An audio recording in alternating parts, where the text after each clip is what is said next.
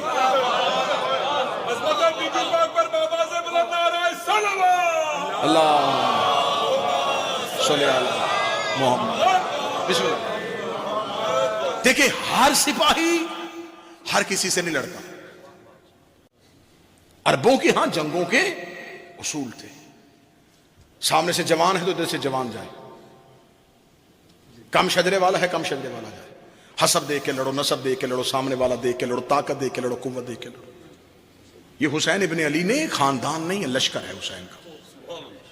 یہ حسینی لشکر ہے. معصومہ کربلا میں کیوں گئی ہے؟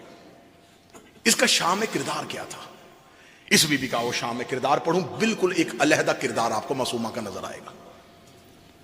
آپ کو مجالس میں جناب معصومہ کے فضائل سننے کو نہیں ملیں گے, کیونکہ شہزادی کی زندگی جب مدینہ سے چلی تو 3 سال, کربلا میں پہنچی 4 سال, شام میں 4 سال کی شہزادی کیا شہادت ہو گئی, حیات طیبہ 4 سال.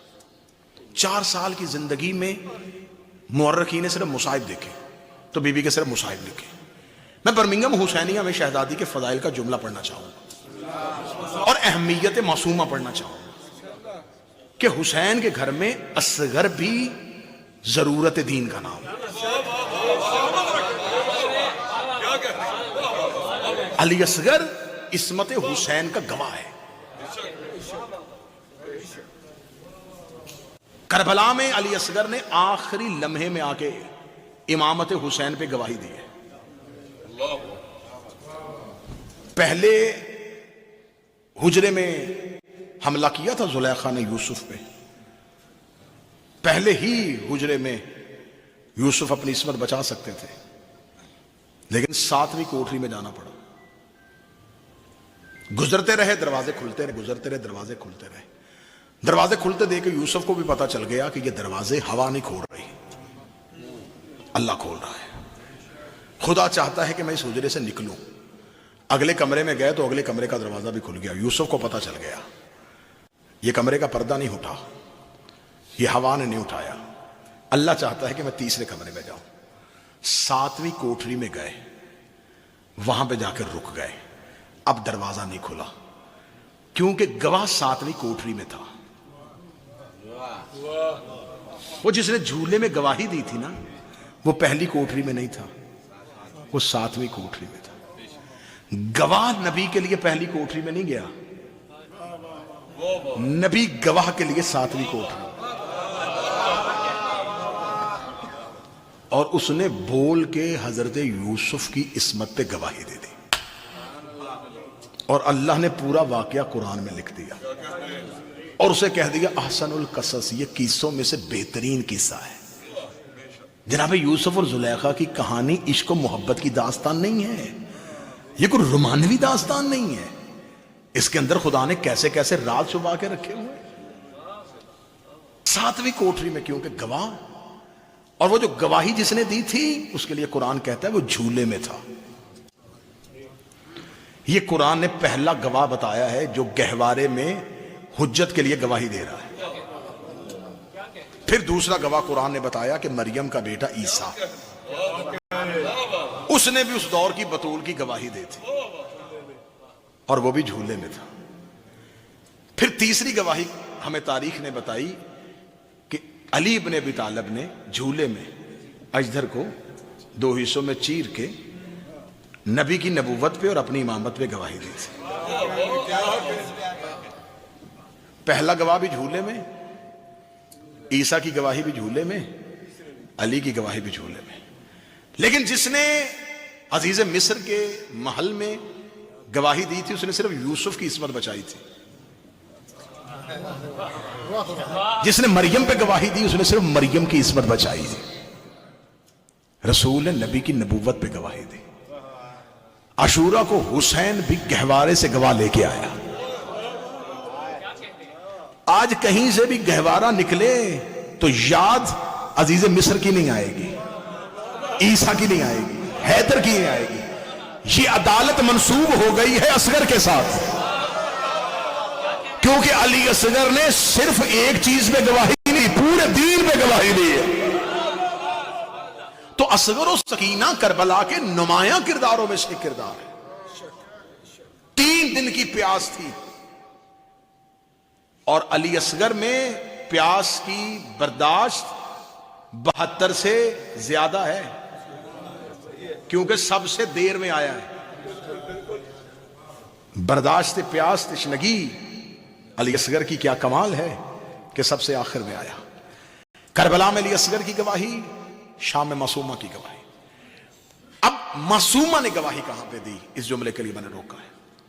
ایک ہے جامع مسجد اموی کا خطبہ، ایک ہے دربار یزید کا خطبہ. ایک کیونکہ اس میں لفظ تھوڑے سے مصاحب کے آئیں گے، آپ نے جذبات کو قابو رکھنا ہے.